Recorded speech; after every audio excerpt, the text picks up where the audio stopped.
안녕하십니까. 자, 이번 시간은 각종 권리 등기 쪽을 나가도록 하겠습니다. 가장 중요한 부분이고 등기법에서 출제를 가장 많이 하는 파트인데 아직 공부가 덜 되어 있는 관계로 소유권에 관한 등기만 강의를 진행하도록 하겠습니다. 뭐 소유권도 있고 지상권, 지역권, 전세권, 저당권 굉장히 많은 권리가 있는데 처음에는 소유권 등기만 정리하도록 하고요. 지상권, 지역권, 전세권은 민법 공부 좀 하신 다음에 그때 기본 강의 나갈 때 나가도록 하겠습니다. 인문 강의의 경우는 소유권이 중요하니까 어떤 경우 어떻게 등기할 것인가 세분하시면 될 것 같습니다. 먼저 소유권의 가장 첫 번째 나온 등기가 소유권 보존 등기인데, 자, 소유권 보존 등기란 것은 이제 등기부를 최초로 개설하기 위해서 처음 실행할 등기를 소유권 보존 등기라고 부릅니다. 소유권 보존 등기의 경우는 이제 언제 할 것이냐, 이제 사유가 세 개가 나오는데 의의는 미등기 부동산에 대해서 최초로 처음 하는 등기가 소유권 보존 등기라는 등기를 실행하게 되어 있고 등기부를 개설하는 경우로서 최초의 등기가 됩니다. 근데 보존 등기하는 경우는 사유가 크게 세 개가 실려 있는데 첫 번째의 경우 미등기 부동산에 대해서 원시 취득하는 경우는 최초로 취득한 경우로서 소유권 보존 등기하게 되어 있으며 건물의 신축이 있다거나 공유수면 매립지의 경우는 소유권 보존 등기를 최초로 실행하게 됩니다. 아주 기본적인 사례가 되고요. 이 두 번째와 세 번째가 굉장히 중요한데 시험에서는 자, 규약성 공유 부분에 대해서 등기를 말소한 경우가 많이 나옵니다. 근데 규약성 공유 부분의 경우는 아파트 관리실이 존재합니다. 예를 들어서 아파트에 존재하는 가정하에 관리실이 존재하고 있을 때 이 관리실의 경우는 표현상으로 집합 건물의 규약상 공유 부분이라고 부릅니다. 규약성 공유 부분의 경우는 아파트 관리실의 경우 등기할 수 있느냐 이게 문제인데 아파트 관리실의 경우도 등기부가 존재합니다. 등기부가 표제만 갖고도 1등기 구성하는 것이 등기부의 구성이에요. 그럼 아파트 관리실의 경우 등기부가 있다 없다?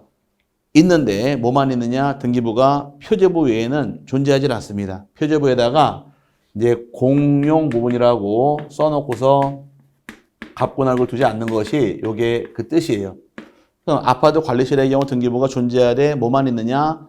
표제어만 존재하고 있고 갑골구가 없습니다. 근데 문제는 이 규약성 공유 부분의 경우는 규약을 폐지한 다음에 이 관리실을 개인 A라는 자에게 처분하게 되면 A가 취득을 해요. 취득을 하게 되면 이제 더 이상 관리실이 아니니까 공유 부분 이 뜻을 말소합니다. 말소하고서 취득한 자 A가 어떤 등기할 것이냐 이게 문제인데 취득한 자 A 입장에서는 갑골을 계산한 다음에 표제본 가만히 놔두고 똑같은 건물이니까 여기다가 취득한 A가 소유권 보존 등기를 하게 돼 있는데 이건 언제까지 해야 됩니까? 이거는 지체 없이 신청하는 것이 의무 규정이 되어서 시험에 참 잘 나오니까 조심하셔야 돼요. 그래서 지금처럼 규약성 공유 부분에 대해서 등기를 말소하게 되면 취득한 자가 지체 없이 소유권 보존 등기하는 것이 의무사항이 되므로 시험 지문상 굉장히 잘 나오니까 이거 하나 꼭 기억하시고 넘어가셔야 됩니다. 자, 아파트 관리실의 경우는 뭐만 있더라? 등기부가 표제부만 있다. 기억하셔야 되고 표제부에다가 갑골을 계산한 다음에 지체 없이 소유권 보존 등기하는 경우가 두 번째 케이스고 세 번째 얘도 너무 중요합니다.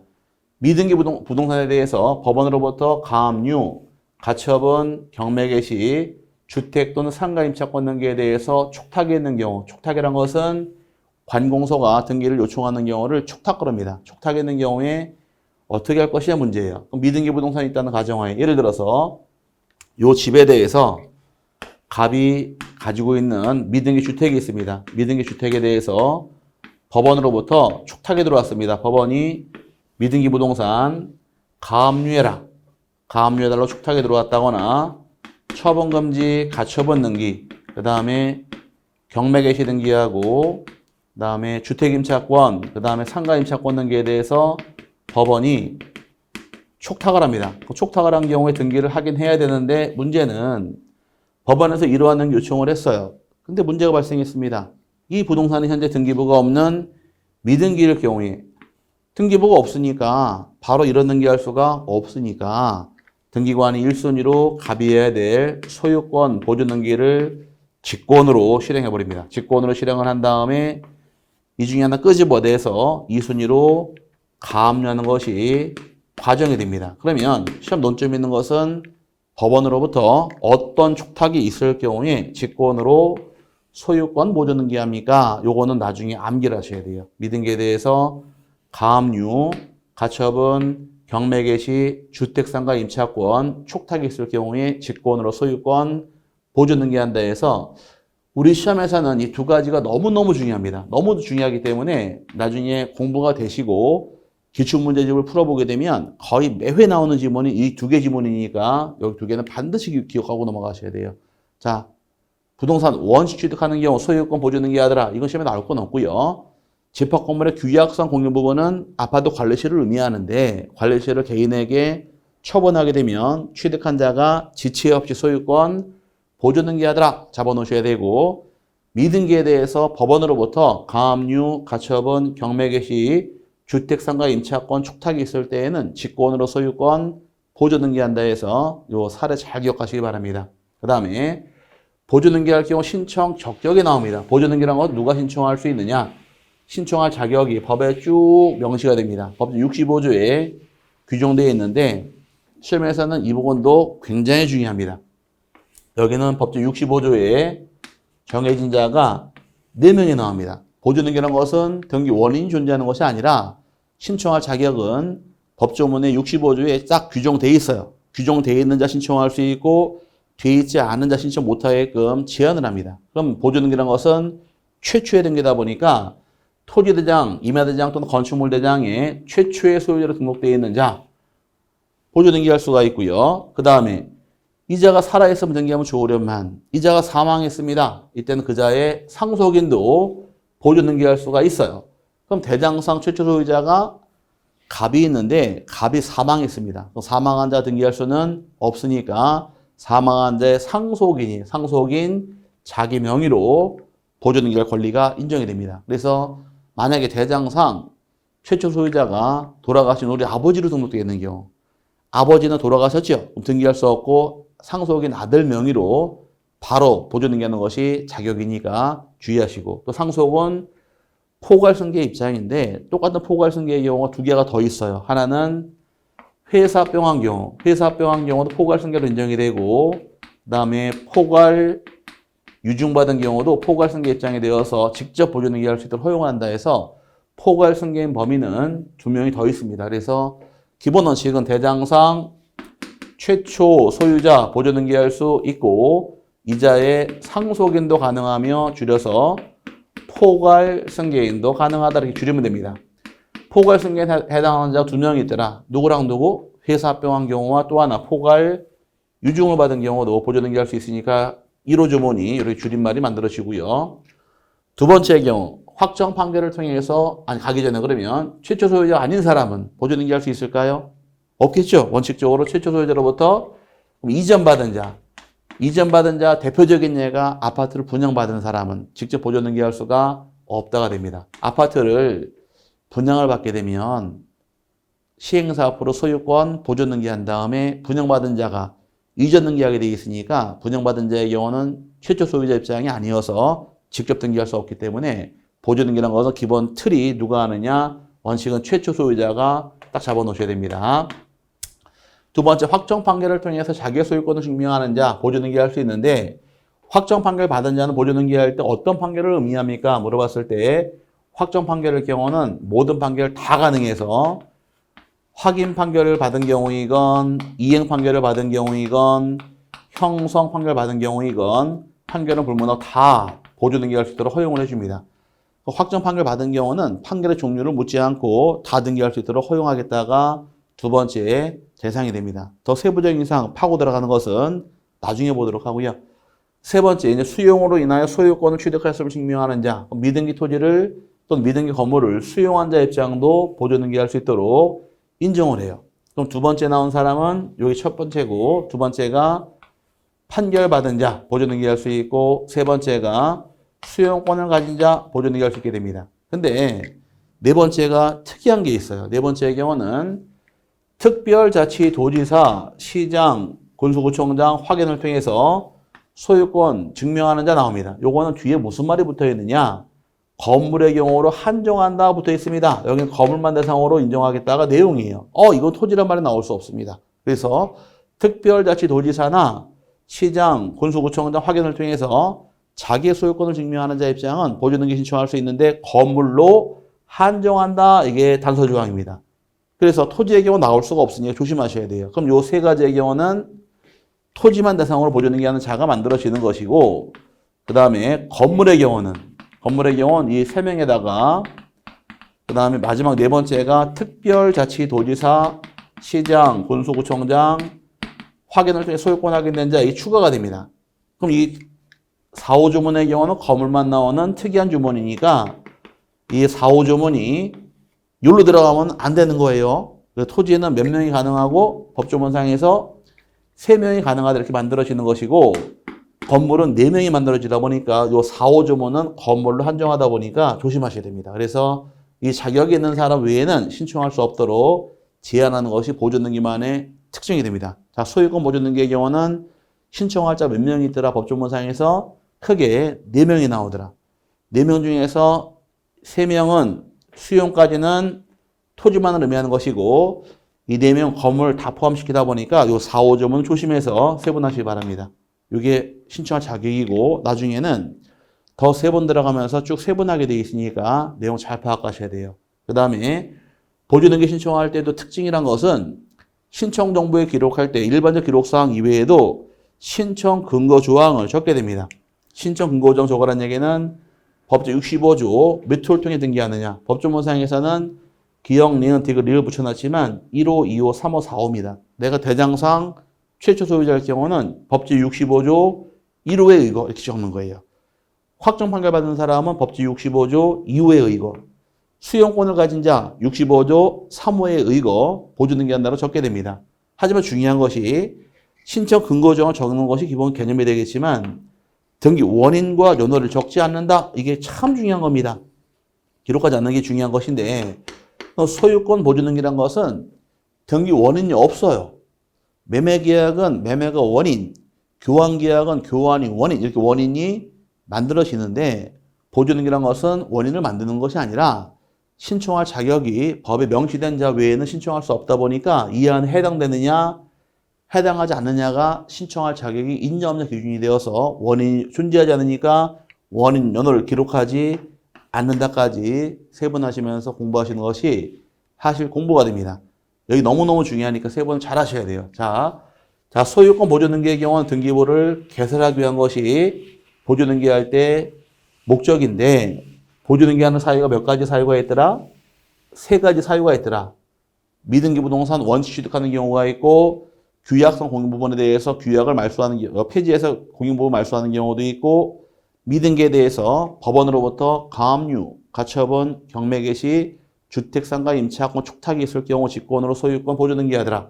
이 사유 너무너무 중요하고요. 신청할 자격은 법제 65조에 4명이 나오는데 이 4명 다 건물은 대상이 되겠지만 토지는 요 4, 5가 네 번째 빠지는 것이니까 주의하시되 등기 원인과 연호를 기록하지 않는다까지 세분하시면은 이 보조등기에 대해서 기본 틀은 잡습니다. 나중에 공부를 더 하시게 되면 이 보조등기 시절 자격에 해당되는 자와 제외되는 자가 쭉 굵어져 나가요. 여기 다 공부를 해야 됩니다. 양이 좀 많아지니까 처음에 틀 잡는 것이 중요하므로 신청할 자격이 누가 될 것이냐 한번 이렇게 읽어보시면서 세분하시면 다음에 기본 강의 나갈 때 좀 편해질 겁니다. 자, 그 다음에 이제 보조등기 실행한 다음에 이전등기로 갑니다. 자, 소유권 이전등기의 경우는 보조등기한 다음에 이제 타인에게 소유권이 이전된 경우에 이를 공시하는 게 이전등기인데 이전등기할 때는 크게 둘로 나눠요. 법률행위를 통해 이전등기하는 경우도 있고 법률 규정도 존재합니다. 법률행위는 뭐 매매도 있고 교환도 있고 증여도 있고 많이 있고 법률 규정 같은 경우는 뭐 상속, 그 다음에 수용, 진정, 명예보 여러 개가 있습니다. 다 상황대로 등기를 하면서 하나씩 특징을 파악하시는 게 사실 공부가 됩니다. 이 이전등기 종류가 너무너무 많다 보니까 사례별로 하나씩 따져가면서 공부를 하셔야지 이 공부가 되는 거지 그냥 한꺼번에 쫙 읽었다가는 공부가 안 돼요. 사례별로 하나씩 공부하시면서 어떤 경우 어떻게 등기할 것이냐를 파악하시면서 공부하는 것이 사실 공부가 됩니다. 자, 보조등기한 다음에 이제 법률행위에도 법률 규정에도 주체가 바뀔 경우에 이전등기하게 되어 있는데 종류의 경우는 너무너무 많습니다. 가장 처음 나온 것이 먼저 소유권 일부 이전 그럽니다. 소유권 일부 이전등기라는 건 뭘 의미하느냐? 의미는 단독 소유권 일부를 이전을 해서 공유로 하건, 즉 단독 소유권이 뭐로 바뀌느냐, 공유로 등기하는 경우이건 이미 등기된 공유물의 지분을 단순히 이전 등기하는 것을 말한다 이렇게 규정하는데, 예를 들어 보자고요. 이 집에 대해서 갑이란 자가 단독 소유권이 있습니다. 단독 소유권이 있는데 요즘에는 젊은 친구들 집 살 때 보면은 대부분 어떻게 등기할까요? 옛날 같은 경우는 뭐 남자분들이 결혼할 때 집을 얻고 여자분들이 가지도구를 갖고 왔습니다. 그죠? 이렇게 해서 막 꾸려서 집을 샀는데 지금은 안 그러더라고. 지금은 남자가 집을 얻고 여자가 가지도구 가져오는 건 그 옛날 얘기고, 지금은 모든 것을 반반씩 부담하더라고요. 집을 얻을 때도 반반 내고, 또 가지도구, 가전제품이나 가구 살 때도 반반씩 내가 똑같이 돈을 내고서 같이 들어가는 것이 문화가 바뀐 것 같은데, 제가 원래 좋아진 것 같아요. 그죠? 반반씩 내는 것이 공평하니까. 그래서 끝까지 잘 살면 참 좋은 것인데, 갈라설 때도 싸울 필요가 없지 않습니까? 반씩 나눠 가지면 되니까. 그래서 갈라서면 안 되겠지만 어쨌든 이렇게 세대가 바뀐 것 같더라고요. 어쨌든 이렇게 지금은 공동으로 명의를 등기하다 보니까 갑의 사모님께서 여보, 우리도 집을 살 때 우리 집 당신이 등기되어 있는 것을 바꾸자. 왜 바꿉니까? 갑과 을 공유로 바꾸자고 얘기를 했습니다. 그러면 단독 소유로 등기하는 경우도 있고 공유로 등기하는 경우도 있는데, 공유로 등기하면 어떤 점이 좋을까요? 공유로 등기를 하게 되면 일단 세금의 절세 혜택이 발생합니다. 나중에 취득세 배울 때 고급주택으로서 분리되는 경우도 반반씩 나누니까 빠져나가는 하나의 방법이 될 수도 있고, 그 다음에 양도할 때도 양도소득세의 경우도 초과 누진제예요. 일정한 금액을 넘어설 때마다 고율로 세금이 과세가 되는데, 이 양도소득이 있다는 가정에 반을 나누게 되면 소득이 작아지겠죠. 그럼 저율로 세금을 부과받게 돼 있으니까 그런 혜택이 따라옵니다. 공유로 등기할 때는 절세 혜택이 많이 발생이 돼요. 나쁜 점이 있습니다. 근데 공유로 등기했을 때는 나쁜 점이 이 집을 전세 주려고 그래요. 그럼 집주인 다 와야 됩니다. 누구 혼자 와서 안 되고 다 와하는 게 이게 의무 규정이 되어서 이런 나쁜 점이 있는데, 어쨌든 절세 혜택이 더 크니까 지금은 많이 이렇게 등기합니다. 이럴 경우에 갑의 소유권이 갑의 을로 공유로 받겠다는 얘기는 갑의 소유권 다 넘어갔나요? 2분의 1 지분이 넘어갔나요? 네, 지분이 넘어갔죠. 요거를 소유권 일부 이전 등기라고 부르는 겁니다. 그럼 소유권 일부 이전 등기할 때는 넘어가는 것이 지분이니까 지분을 기록한다, 이렇게 말이 만들어지는 겁니다. 그래서 소유권 일부 이전 등기라는 것은 신청농부에 기재할 때 이전되는 지분을 표시해라, 이 말에 따라 붙은 것이고, 또 민법 공부를 하게 되면 공유자 간의 공유물을 분할하지 말자라고 분할 금지 특약을 맺을 수가 있습니다. 특약은 몇 년 범위 내에서 맺을 수 있느냐? 5년 범위 내에서 체결할 수가 있는데, 이 특약이 있을 때 특약을 적어주면 끝나는 거예요. 여기 한 지문 딱 나옵니다. 시험 나올 때. 이제 소유권 일부 이전 등기할 때는 이전되는 지분을 기록해야 한다. 이거 한 지문 딱 나와요. 지분을 적게 되어 있고, 그다음에 또 공유자 간의 분할 금지 약정이 있을 때 약정만 등기하면 끝난다, 이렇게 출제하는 내용인데, 자, 소유권 일부 이전 등기는 가능한가요? 가능합니다. 근데 요거랑 구별할 것이 부동산 특정 일부 이전 등기할 수 있을까? 부동산 특정 일부란 것은 이전 등기할 수가 없습니다. 없고, 요거는 소유권 전부 이전 등기가 돼버리는데, 일부 이전 등기하는 것은 소유권 일부랑 해당하지 않는 거예요. 소유권 일부라는 것은 뭘 의미하더라? 지분을 얘기합니다. 근데 1필지 일부는 하나의 필지 있다는 가정하에 5번 땅이 있습니다. 5번 땅에 대해서 일부를 이전 등기할 수 있을까? 일부는 이전 등기할 수가 없게 되어 있습니다. 분표를 한 다음에 이전 등기하는 거예요. 그럼 토지를 분할 등기했을 경우에 5와 5를 나누게 됩니다. 그럼 분할한 다음에 이 땅을 이전 등기할 수가 있어요. 그럼 분할을 하게 되면 일부인가요? 전부인가요? 일부. 아닙니다. 분할하기 전에는 5번 땅 일부였었지만 분할을 해버리니까 5와 5의 1 둘로 나눠지면서 별개 필지가 됐으니까 분할한 후에 이전 등기하는 것은 이때는 부동산 전부인 거지 일부가 아닌 거예요. 이해 갔죠? 분할하기 전까지는 일부가 되겠죠. 분할한 후에는 필지가 별개 두 개로 쪼개진 거니까 쪼갠 다음에 넘기는 건 전부 이전인 거지 일부가 아니어서 소유권 일부 이전과 부동산 특정 일부라는 건 다른 말 뜻이니까 구별하시기 바랍니다. 자, 소유권 일부 이전 등기라는 것을 뭐로 의미한다? 단독 소유권이 공유로 바뀌는 것을 소유권 일부 이전 등기라 한다. 이렇게 기억하셔야 되고, 부동산 일부는 이전 등기할 수가 없고 분할한 후에 이전 등기할 수가 있는데, 분할을 하게 되면 1보다 전부다. 전부가 돼버리는 것이니까 두 개 구별해서 세분하셔야 됩니다. 요게 한 지문 딱 나오니까 이전되는 지분 기록하는 거 잘 파악해서 세분하시고요. 자, 그 다음에 이제 세 번째 볼 등기가 진정 명의회복 등기란 말이 나옵니다. 자, 진정 명의회복 등기의 경우도 이제 말이 좀 어려운 것 같은데 이제 등기 제목을 알아야지만 우리 수업 나갈 때 진정 명의회복 등기란 것이 무엇인가를 파악할 수 있게 됩니다. 자, 진정 명의회복 등기란 것은 사례들 한번 가보자고요. 자, 이 집에 대해서 갑과 을이 매매 계약을 통해서 1순위에 갑의 소유권이 등기되어 있는데 매매 계약을 체결한 이후에 2순위로 을 앞으로 소유권 이전 등기를 실행했어요. 등기 실행이 다 끝난 상태에서 나중에 이 매매 계약 자체가 무효나 취소나 해제가 되어버린 경우, 매매가 무효일 경우는 이 등기도 무효이냐 물어보는 게 문제입니다. 대법원 판례에서 매매가 무효일 당시에는 등기도 자동으로 무효가 되어서 이 등기를 말소하지 않더라도 소유권은 갑에게 복귀했다가 판례 입장이 됩니다. 그러면 매매가 무효일 경우는 을 등기도 무효 등기니까 진정한 주인은 갑이 진정한 주인이다가 판례 입장이 됩니다. 소유권은 돌아왔어요. 갑에게. 하지만 등기보상은 을이 등기로 남아 있습니다. 그럼 을이 등기를 찾아오는 게 방법이 되는 거예요. 이때 어떻게 찾아올 것이냐 이 방법을 물어보는 겁니다. 이때는 을이 등기를 찾아오는 방법은 두 가지 방법이 있습니다. 하나의 경우는 무효 등기란 것은 말 그대로 말소하면 됩니다. 그럼 말소 등기를 통해서 지워버리게 되면 이걸 지워버리면 소유권자가 갑이 되겠죠. 이렇게 찾는 것이 하나의 방법이 되는 것이고 하나는 말소하지 않고 다시 을로부터 갑에게 소유권을 또다시 이전 등기할 수 있도록 허용을 해줍니다. 그러면 얘도 말소를 했을 때 갑이 되겠지만 말소하지 않고 다시 1, 2, 3순위로 갑이 다시 소유권을 이전받아 올 수도 있도록 허용을 합니다.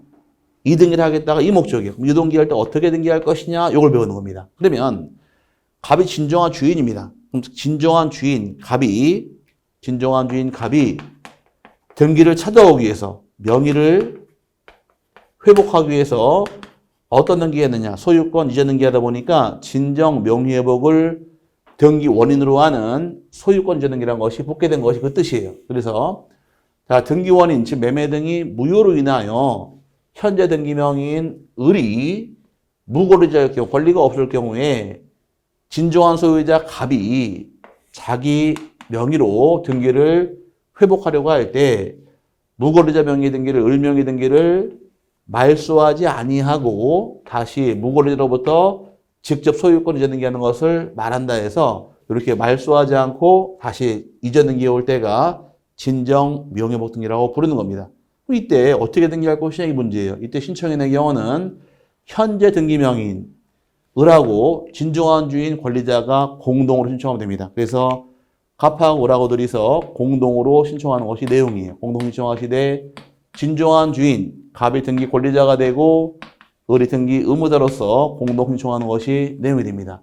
그럼 둘이 가면 좋은데 문제는 등기 의무자 을이 등기를 이행을 안 해줍니다. 등기 안 해줄 경우는 같이 갈 수 없으니까 이때는 권리자 갑이 소송을 제기해서 판결받은 경우는 단독 신청할 수 있도록 예외를 인정해 줍니다. 그래서 원칙은 현재 등기 명의인과 공동 신청이 원칙이 됩니다. 같이 가면 좋은데 의무자 등기 안 해줄 경우는 어떻게 할 것이냐. 권리자가 이때는 판결을 받아 등기 신청을 단독으로 할 수 있도록 허용이 됩니다. 그래서 지금처럼 을이 등기 안 해줄 경우는 판결을 통해 등기 신청을 단독으로 할 수가 있고 또 갑이 등기 신청하려 마음을 딱 먹었는데 갑이 등기하러 가다가 사망했습니다. 갑이 사망 시의 경우는 갑의 포괄 승계인 상속인도 등기 신청할 수 있도록 허용을 해서 권리자 상속인까지 등기 신청할 수 있도록 인정을 합니다. 여기까지가 기본 개념이에요. 이럴 경우 등기 신청하려 원인 뭘로 기재할 것이냐인데 그럼 등기 원인은 뭐가 될까?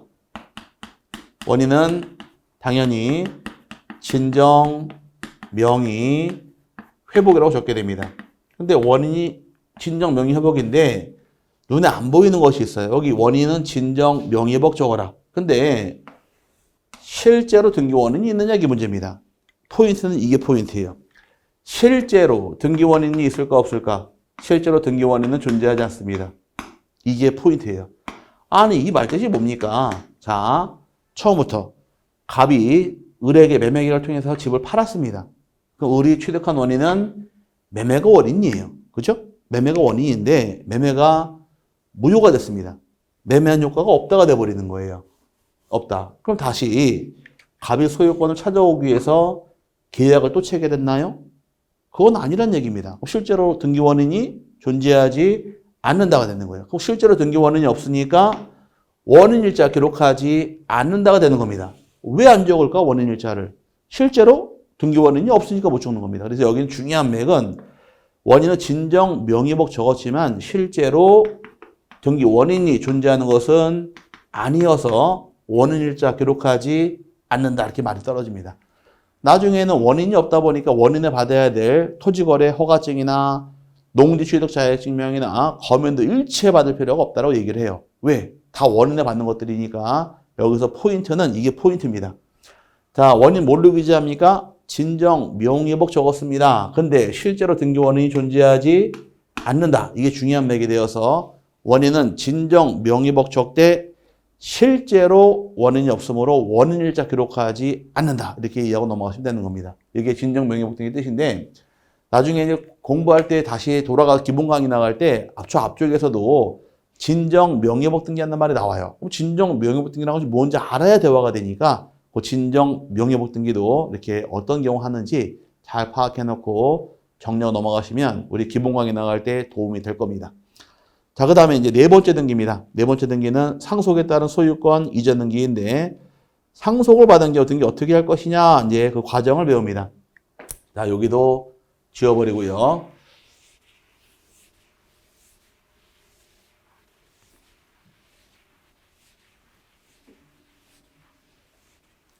자, 상속에 따른 소유권 이전 등기라는 것은 피상속인이 사망했을 때 상속인이 취득을 합니다. 상속인의 경우는 등기해야 취득할까요? 상속은 법률 규정이니까 등기하지 않더라도 당연히 취득하게 되어 있습니다. 언제 취득하느냐? 피상속인이 사망한 날 등기 없이도 취득하게 되어 있는데 상속은 단 등기 안 하게 되면 처분할 수 없게 되어 있습니다. 처분을 위해 등기하는 것이 목적이에요. 그럼 상속받은 게 어떻게 등기할 것이냐? 이 문제 발생하는데 상속을 받은 경우는 상속인 스스로가 단독 신청하게 되어 있습니다. 단독 신청하게 되어 있는데 문제는 상속인이 여러 명이 있을 경우 어떻게 등기할 것이냐 이게 문제예요. 상속을 받은 경우에는 여러 명이 있을 당시에는 여러 명 전원이 전원 명의로 등기하는 것이 원칙입니다. 또 상속인 중 일부의자가 1인이 전원 명의 등기 신청할 수는 있어요. 여기까지 가능합니다. 하지만 상속인 중 한 사람이 지울게요. 여러 명 있는 경우에 줄이게 되면 전원이 전원명이 가능하고 여러 명의 경우는 1인도 전원명의 등기 신청할 수는 있게 됩니다. 당연히 가능한 거예요. 근데 공동상속인 중 일부의자 1인이 자기 지분만에 대해서 상속등기 신청할 수 있느냐? 요거는 허용하지 못합니다. 이게 중요한 겁니다. 그래서 상속은 단독 신청할 등기에 대해 줄이게 되면 상속인이 여러 명이 받은 경우에 여러 명 전원이 전원명의 등기 신청하는 것은 원칙입니다. 줄인 거예요. 압축해서 전원명의 등기는 가능하다. 그 다음에 상속인 중 한 사람 1인이 여러 명 중 1인이 전원명의 등기할 수 있느냐 아니면 자기 지분만 등기할 수 있느냐가 차이점인데 여러 명 중 한 사람의 경우는 전원명의 등기 신청은 당연히 가능합니다. 하지만 자기 지분만 등기 신청할 수는 없게 되어 있으니까 여기를 시험에 굉장히 잘 내요. 그래서 상속받은 경우에 여러 명이 같이 받은 경우는 어떻게 등기하셔라. 전원이 전원명의 등기할 수가 있고 여러 명 중에서 한 사람은 전원명의 등기할 수도 있고 자기 지분만 등기할 수는 없다 해서 이거 굉장히 중요한 것이니까 이거 잘 세분해서 정리하시길 바랍니다. 이게 중요한 파트고요. 그 다음에 등기 원인과 등기 원인 연호를 적어라. 등기 원인은 뭐로 기재할까요? 당연히 상속이 원인이 됩니다. 원인은 날짜는 상속 개시일, 즉 피상속이 사망일을 기록하게 되어 있는데 이거는 줄여서 상속 개시일, 즉 상속받은 날, 피상속이 사망일 다 똑같은 얘기입니다. 이때가 원인일자가 되어서 등기 신청할 수 있게 됩니다. 상속이란 것은 시험을 출제하게 되면 요거밖에 안 내요. 요거만 잘 나와. 나중에 이제 조금 더 어렵게 들어가게 되면 상속받은 다음에 상속인 간의 협의 분할이 있는 경우 어떻게 등기할 것이냐까지 세분하시면 상속은 끝나는데 지금은 처음이니까 여기만 잘 파악하시기 바랍니다. 상속은 단독 신청, 공동 신청, 단독 신청할 등기다. 자꾸 넘어가시고 그 다음에 상속인이 여러 명이었을 경우에 전원이 전원명에 등기할 수가 있고 1인도 전원명에 등기는 가능하되 자기 지분만 등기할 수는 없다 해서 요거 잘 참고해서 세분하시기를 바랍니다. 자, 그 다음에 이제 볼 것이 토지 수용입니다. 수용했는 경우는 어떻게 등기할 것이냐. 너무너무 중요한 수용도. 수용 같은 경우는 시험에서 거의 매회 출제가 들어가다 보니까 수용했는 경우에 내용을 또 잘 파악하셔야 돼요. 뭐 거의 매회 출제하는 부분이 수용의 경우다 보니까 수용도 굉장히 중요합니다. 자, 수용했는 경우는 이제 수용권자 스스로가 단독 신청하는 것이 모양새가 됩니다. 수용도 법률 규정이 되어서 진정성이 보장이 되어 있으니까 단독 신청하는 것이 내용이고, 하지만 다만 관공서, 국가나 지자체가 수용하는 경우는 촉탁활동에 등기하는 예외 규정이 됩니다. 원칙은 단독이 원칙이 돼 이외에는 촉탁으로 하는 경우가 있더라.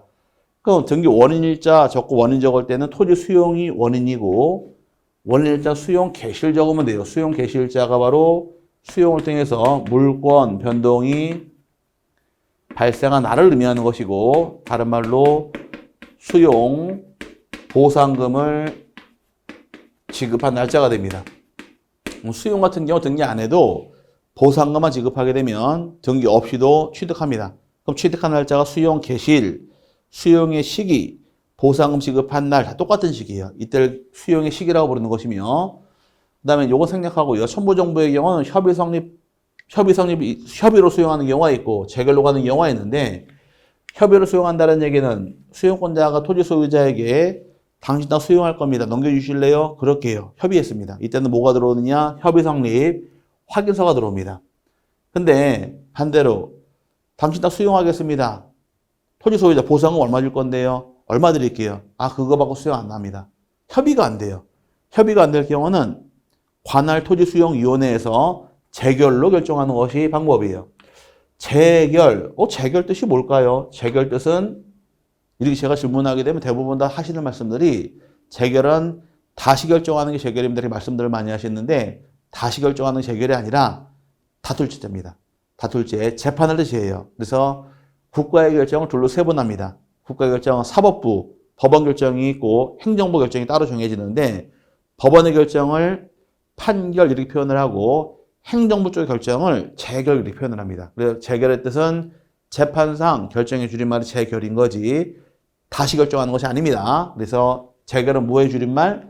재판상 결정을 줄임말이 재결이에요. 그럼 협의가 안 됐으니까 재판으로 뺏겠다는 얘기입니다. 그럼 재결서가 들어와야 돼요. 그래서 협의는 협의 성립 확인서가 될 것이고 재결서가 되는 것이며, 또 보상금 지급 확인을 위해서 보상금 수령증 원본과 공탁서 원본을 내고 등기하는 것이 과정이 됩니다. 그 다음에 대위등기라는 것은 수용권자 등기하려고 마음을 딱 먹었어요. 먹었는데 토지 소유자가 할 등기 안 하고 그냥 이사 가버린 경우, 문제 생겼습니다. 소유자가 할 등기를 해야 되는데 안 할 경우는 수용권자가 대위 신청도 가능합니다.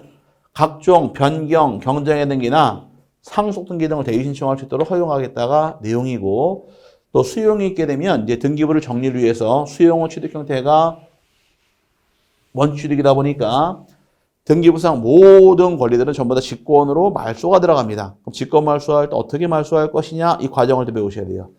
다른 권리 직권 말소할 때 이제 직권 말소하는 경우도 있고 안 하는 경우도 있는데, 수용이라는 것은 원칙은 다 직권 말소하는 게 원칙입니다. 원칙은 직권 말소하되 예외적으로 직권 말소하지 않는 것이 정해지니까 시험은 여기서 아주 어마어마하게 출제를 합니다.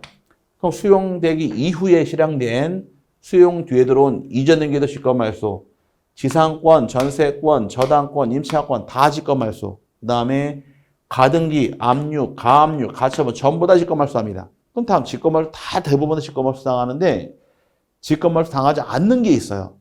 않는 게 있다 보니까 얘가 문제의 답이 되는 겁니다. 그럼 직권 말소하지 않는 것은 위헌없이 편해요. 수용하기 전에, 수용하는 전에 실행된 소유권 이전 등기 직권 말소할 수가 없더라. 그 다음에 수용하기 전에 상속을 받아서 실행하는 이전 등기나 또 경락대금을 완납한 다음에 실행하는 이전 등기도 직권 말소할 수가 없더라.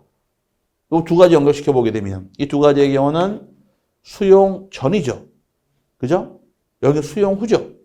수용 전은 말소하지 않으니까 선순위 소유권은 살아있습니다. 묶어서 수용보다 취득이 빠른 소유권 말소당하지 않는다고 되는 거예요. 그 다음에 지역권 등기 직권 말소하지 않는다 해서 그 수용되는 부동산을 위해 존재하는 지역권도 직권 말소 못하게 되어 있으니까 이 두 개 외우셔야 됩니다. 선순위 소유권하고 또 하나 지역권의 경우는 수용 시에 직권으로 말소할 수 없다 해서 이거 외워놓으셔야 됩니다. 이거 빼고 다 직권 말소예요. 재결은 나올 게 아니니까 요거 두 개만 기억하시면 돼요. 수용 있는 경우는 선순위, 소유권, 지역권 빼고 전부 다 직권 말소합니다. 나중에 이걸 모르시게 되면 수용 전에 들어온 압류는 어떻게 처리할까요? 물어봤을 때 수용 전에 압류?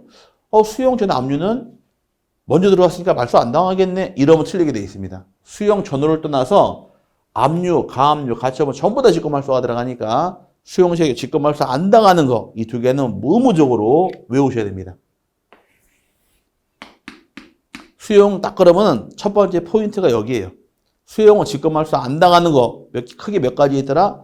선순위, 소유권 또 하나, 지역권 두 개 딱 기억하고 넘어가시고 이거 너무너무 중요합니다. 그 다음 또 중요한 것이 재결 실효에 따른 등기란 말이 나와요. 재결 실효라는 얘기는 수용을 하기로 등기를 다 끝냈는데 수용 안 하기로 재결이 실효가 돼버렸습니다. 그럼 수용권자가 등기한 걸 말소를 해야 돼요. 이때 어떻게 말소할 것이냐? 이게 문제입니다. 수용 재결이 실효가 된 경우에 수용권자 명의의 소유권 이전 등기의 말소 등기 신청은 토지 소유자와 수용권자가 공동으로 신청해야 한다. 이게 특이한 점이 됩니다. 그럼 수용이란 것은 단독 신청할 등기에 대해 말소할 때만큼만 공동 말소가 들어가니까 앞뒤가 다른 것들이 출제 포인트예요. 수용은 단독 신청, 공동 신청 원칙은 단독 신청할 등기에 대해 수용 재결 실효가 되었을 때는 공동으로 말소하게 되어 있으니까 주의하시기 바랍니다. 수용은 시험 포인트가 두 군데예요. 직권 말소 당하지 않는 거 알고 있느냐?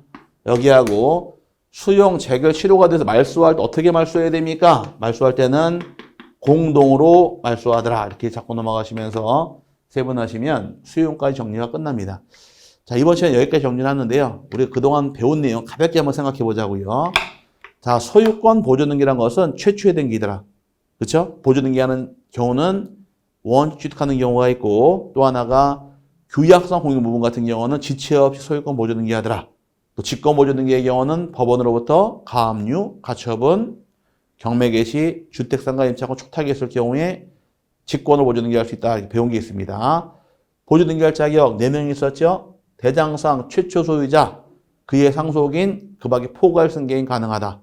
확정 판결 받은 자 가능했고 수용권을 가진 자 가능하다. 단 네 번째, 특별자치도지사, 시장, 군수구청 확인을 통해 소유권 확인된 자의 경우는 거물로 한정한다는 점 주의하시고요. 보존등기하더라 등기 원인과 연호를 기록하지 않는다고 배웠습니다. 그 다음에 이제 소유권 일부 이전 등기.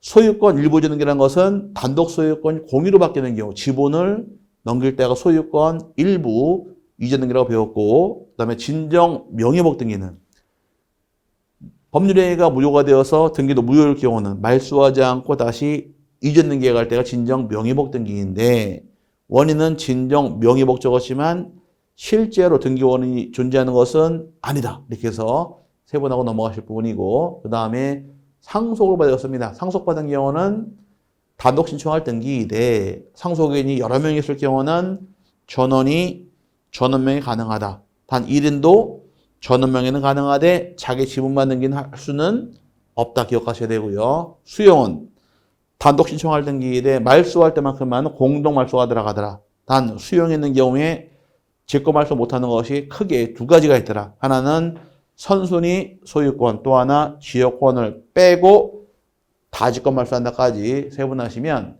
아주 공부할 때 많은 도움이 될 겁니다. 자, 이번 시간 여기까지 정리하도록 하고요. 다음 시간은 유중서부터 해서 정리하도록 하겠습니다. 이번 시간 고생하셨고 다음 시간에 뵙겠습니다. 감사합니다.